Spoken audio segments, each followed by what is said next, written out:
So my name is Ole Nydahl. I'm from Denmark. I'm a Lama. I teach Tibetan Buddhism. And I'm from a lineage called Kamakaji, which is known as the yogi lineage of Tibetan Buddhism. The highest realization we can talk about in Buddhism, where subject, object, and action become one, where one is spontaneously and intuitively and effortlessly one with all things at all times and places, is called Mahamudra. And to get an idea of the depth and the meaning of these teachings and the thankfulness one should also feel from being connected with them, one can say that if one mainly practices through avoiding harm, which would be like a basic Theravada approach, then, even drinking from the stream where a bad man has drunk will bring some kind of negative influence.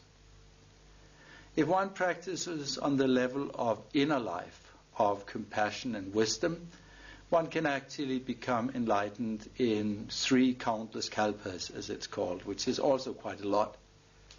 Even though one involves things like compassion and wisdom and so on, and deep teaching about the emptiness of all things, then still, one is not totally involved. The place one becomes totally involved is where the view is introduced. The view of the way things are. The view of the Buddha nature of all beings, of the pure essence of whatever is going on. Where this is involved, where this is brought in, then we can talk about quick enlightenment. Actually, the Buddha, practical as he was, taught different kinds of students. Those who wanted to get rid of their own problems, he taught basically about cause and effect. Those who wanted to benefit others, he taught about compassion and wisdom. But those who had developed so much radiance, so much power, quality in their minds, that they no longer saw the Buddha as a god or a person outside, but as a mirror to their own face, as something showing them the nature of that which was aware. Those people who could react with direct devotion because they found something that they knew intensely and very, very deeply, which they recognized as their own essence. To those people he then taught the way of identification, which today comes to us in 2 different ways. It comes in the one way to us, through the thing we call,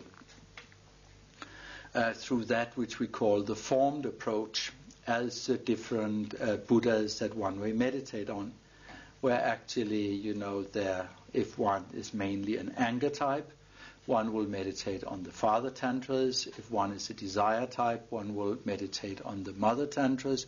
And if one is a confusion type, one will meditate on the non-dual tantras. But not only on the level of meditating on Buddha forms and using their vibration, their mantra to create an energy bridge between inside and out, and then dissolving in light and mixing it into oneself, but also on the level of formless awareness of mind's power, mind's ability and experience of its own nature. Here also we can talk about very different, very special teachings, which are the ones that in our school are called Mahamudra.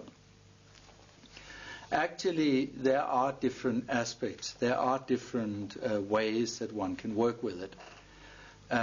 Even on the highest levels, where one is really convinced that the Buddha is not something else or somewhere else, but that he is that which looks through our eyes and listens through our ears right now. Even on the highest levels of awareness, we will still have different tendencies. Somebody will maybe be a desire type. And for that person who mainly has desire, it'll be the richness, the free play of the mind, the many pictures and the experience, which is useful. It'll be like a person who learns best by swimming in the water. And if one is an anger type, there's more pride, more distance and stuff like that. Good, one will follow the aspect called Mahā'ati or Dzogchen, which is actually in its true nature the same. There, it's not so much the richness of mind, that interest is more the self-liberating quality. Wow, I got rid of it all again, free space and stuff like that. That's more for anger types. They will feel concentrated and open to that. And these two teachings, the Mahamudra and the Mahaachi, the Chakchen and the Dzogchen, actually involve all the qualities we have inside. They're like driving a very fast motorcycle down a curvy road. They're like falling deeply in love. They're something totally involving. Then there's also for the confusion types, there's the Umachempo, which it's called, or the Madhyamaka, which is mainly head work, and gradually what was accepted in the head will begin to fall down into the heart and wherever else one experiences. So this is a much longer way. It takes a much longer time to get there like that. Actually, it's quite interesting that different Buddhist schools, Tibetan Buddhist schools, have followed different ones of these ways. For instance, our Kagyu school follows Mahamudra. If you see the groups, they are always close together, touching each other. There's a close connection. So we follow the Mahamudra. The Nyingmapas, which have apparently less desire but more pride and anger, they do the Mahaachi or the Dzogchen. And the Gelugpas, which are more a studying way and so on, go the longer way of intellectual analysis and so on. So one can actually see that these different types of people in different Buddhist schools are inspired by different ones of these directions. In the Mahamudra, it is a question of experiencing space as bliss, unbroken, unstopping, as constantly radiating into the world, as feeling as if you had two fingers in the plug and pulling all the energy of Sydney or San Francisco or Copenhagen or Berlin or whatever through your bones at that very moment. This is the essence of that, experiencing everything as totally fresh, new, playful, radiant, meaningful in every second, as every atom vibrating with joy, kept together by love, everything on the highest level of meaning and joy. This is what the Mahamudra is supposed to be. It's a state where we are totally fearless because we know that which is looking through our eyes and listening through our ears is space, that it's not a thing, that it hasn't been born, that it cannot die, that nobody put it together, it cannot fall apart, but that this space in its true nature is indestructible and that one can really trust it. Then at the same time also, it's not just a dead space or a black hole or something like that, but one notices the richness, the possibilities, all the things that the mind can do, the freshness, many different qualities which appear, and they are manifested as joy. Actually, at this level, old age, sickness and death is just as interesting as youth, joy and love. It's just either form appears out of space or returns to space, but in both cases it shows the quality of what space is and has. And finally then, one also becomes kind. And one becomes kind because one cannot separate one's own happiness from that of others. But of course today, the way the world is, one has to be kind and smart, not kind and stupid.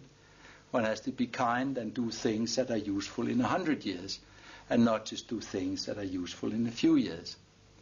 And therefore today, quite practically, the important thing for us all to do is to lower the population in the ghettos and the poor parts of the world. This is a real expression of kindness in the world today. It is the point which is going to mean if the world will be worth living in future lives, or not. So kindness must not be stupid. Kindness must really be connected with, and it's very important, it must be connected with wisdom. But these three qualities, this fearlessness, joy, and active compassion, this is actually what the Mahamudra is all about and what we should try to reach. So that was a little bit about, the goal Mahamudra, the ultimate Mahamudra, the state of full functioning where one acts without separation between subject, object, and action. Now we come to the way. Of course, the way starts with getting one's values and one's priorities right. It really starts by understanding that this life offers a rare and special opportunity for development, understanding about impermanence, recognizing that we create our own lives through cause and effect, and then understanding that all things will die and disappear and fall away again, and that there's no way we can keep them, and therefore we should try to look for lasting and real values. And once we get to that, we take what's called refuge. And refuge means really opening up, on the level of body, speech, and mind to perfection, not as an outer God or an outer being or something else, but as a full realization of our own mind. And after this opening up process, we actually go into a way which is quite simple to explain, but many-sided in its number of methods. It's called in Tibetan Sunam Ditso, Yeshe Ditso. It's the building up of good actions and the building up of wisdom. The building up of good actions is basically trying in all things in life to do, think, and say that which benefits beings most, which creates the most use and happiness and so on for all beings. And on the level of insight, it's to develop the understanding that things are not personal, that we are not the target, but that cause and effect works, and that we ourselves are creating our lives all the time. That the world is like a great collective dream appearing out of everybody's karma, and that inside this collective dream everybody has like their own private dreams. Then, from a certain time, meditation becomes an ever deeper experience. More and more one's mind develops a quality to rest in itself, experience itself, and we go through these different stages which are called Chirim or Zogrim when you meditate on Buddha forms, which is called Shamatha Vipassana, or Shine Laktong when you look at the general principle of calming and holding the mind and developing wisdom and so on. And here gradually we go into ever deeper states where the mirror becomes more and more aware of itself through and behind the pictures, where the ocean is more and more felt through the waves coming and going there, where that which knows and understands and experiences more and more becomes unbroken and unstopping. And here, through this building up of good actions, removing negative dreams, opening more and more good dreams, we more and more get into states where this experience is very close, or where it actually happens to us. We go to states of mind where first we can rest naturally in what's there. I mean, we are basically so rich inside, we don't need to go anywhere. There's nowhere we have to go. There's nothing we have to do in any way. It's like having a house full of food and a very lovely boy or girlfriend. Why should you go out? You are so rich in yourself. You have everything in yourself. Everything fits. You need nothing from anywhere. Then there is the next level, which is that where one stops being artificial, where one really discovers that what's actually happening right now is more fantastic and meaningful than anything one could even dream about. Anything one could even begin to fabricate in one's mind, right? That every atom is vibrating with joy, kept together by love, that everything is meaningful the way it is. That we don't need to die to go to a pure land, and we don't need to go anywhere else to meet Buddhas. We just need to polish our eyes, and then we'll see they're all Buddhas, and everything is a pure land. I mean, everything is already there. And then from that level, one goes into the level of, the highest level after the level of one taste, which was the third level where the experience is always there and not lost again. One goes into the highest level, which is that of just spontaneously doing what's in front of one's nose, never, without any kind of feeling of separation between subject, object, and action, and for the benefit of all. And here, for this Mahamudra, which is clearly the dream of everybody, whoever even got close to the state will not wish anything else. There is nothing better, finer, more meaningful. It's the ultimate. It's the best of all. Whoever wants to come to this state, whoever even wants to get close to that state, should have a real transmission from somebody who has it. I remember the Karmapa in his 16th incarnation, he gave the transmission to Hannah and myself 3 times. And actually when he gave that, One of the times was in Copenhagen, and we just had to completely focus our mind with his, while he held 100 kroner Danish note between his fingers, and then we had to catch it. That means we had to know when he was going to let it go. And this moment we were standing there. It was already we were standing there, and being one with his mind in that moment. And you try that; it is difficult. It is really difficult. Doing that is not easy at all. At that moment, and I think we managed quite well. Another time he called us up in Sikkim. A third time I've been sitting in the top of a tree in an enormous storm, and all the trees fell right and left, and apparently my tree stayed, But anyway, it was wild. The branches flew in all directions. That was in France. Then afterwards he also took us in. So every one of these times, what was special about the Mahamudra was it was here and now, and it was a sharing of mind, and somehow you came out and you had no concepts. You were just like open, and things were a little bit more shiny, and they belonged more together, and it was like there was another dimension. There was a little bit of air under the feet. The feeling was really different. And this then starts working and working and working, and today, it's a lasting experience. It's something you never lose. You don't lose it when you are awake. You don't lose it when you dream. It's always there. The awareness is there without stop. And here then, and this is what our lineage, the Kamakaji lineage, are really aiming to give to the world. Our new centers, lay centers, yogi centers, functioning in the world for the people of today. This is the goal we wish to share with you. Actually, by the teaching of the Buddha, everybody's true essence is the Mahamudra. Mind is clear light. Mind is not a thing. It's open like space. It's radiantly clear. It has no ending or stop or limit to it anywhere.